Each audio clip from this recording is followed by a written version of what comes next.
Berikutnya adalah pergi lagi ke Turki. Apa sih yang Mas Har lihat dari rangkaian ke Turki, terus juga ke Yordania, Mesir dan juga Qatar. Jadi awalnya itu Presiden hanya akan pergi ke Turki, Mesir, dan Yordania. Tapi kemarin dapat informasi nambah satu lagi ke Qatar. Dan saya sudah konfirmasi juga, baik di orang istana maupun di Kemlu, betul. Jadi awalnya 9.15 maju ke tanggal 8. Tapi kenyataannya sekarang berangkat ya persis pukul 00 nanti malam. Berarti ya tanggal 9 sampai dengan 15. Di sana itu dari 4 negara, 3 negara sebetulnya Prabowo sudah pernah datang ke Turki.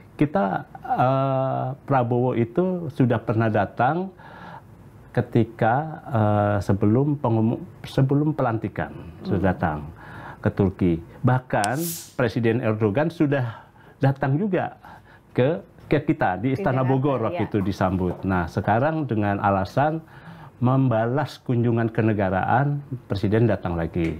Lalu ke Mesir kita juga sudah. Ke Mesir itu dilakukan kalau nggak salah setelah pelantikan. Dari Mesir ketemu Presiden Asisi, terus juga rencana mampir Malaysia. Tapi ternyata tidak jadi mampir Malaysia. Dan yang ke Yordania ini Presiden juga sudah pernah ke sana. Jadi sebelum dilantik, Prabowo sudah datang ke sana bertemu dengan Raja Yordania, Raja Abdullah II, yang kebetulan juga sahabatnya beliau. Nah, tapi sebelum Pak Prabowo ke sana, itu sudah ditelepon langsung. Prabowo itu sudah ditelepon langsung oleh Raja Yordania. Karena memang beliau kan bersahabat ya. Jadi mengucapkan selamat bekerja dan bertugas. Nah, terus Pak Prabowo datang ke sana. Nah, sekarang datang lagi, selain untuk meningkatkan kerjasama, juga Pak Prabowo itu akan menghadiri itu yang ke Turki. Kalau yang di Turki, Pak Prabowo akan menghadiri Antalya Demokrasi Forum. Seperti kalau di kita punya Bali Demokrasi Forum.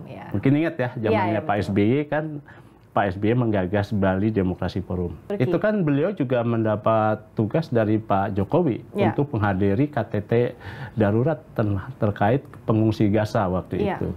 Nah, ini juga pasti kaitannya, apalagi Israel juga belum menghentikan serangannya, pasti itu menjadi momentum untuk memperkuat solidaritas juga di antara negara-negara di Timur Tengah. Apalagi Qatar kan salah satu negosiator ya antara pihak Hamas dengan Israel.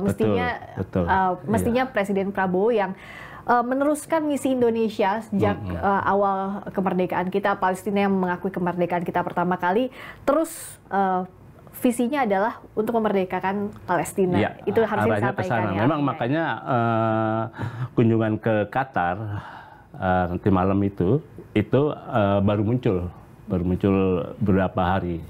Sebelumnya tidak ada. Jadi memang upaya untuk memperjuangkan kemerdekaan di Palestina. Dan peran aktif Indonesia untuk memperjuangkan kemerdekaan Palestina kan dari pemerintahan ke pemerintahan. Betul, itu kita bisa lihat ya sungguh besar ya. Mulai dari zaman Bung Karno sampai dengan sekarang.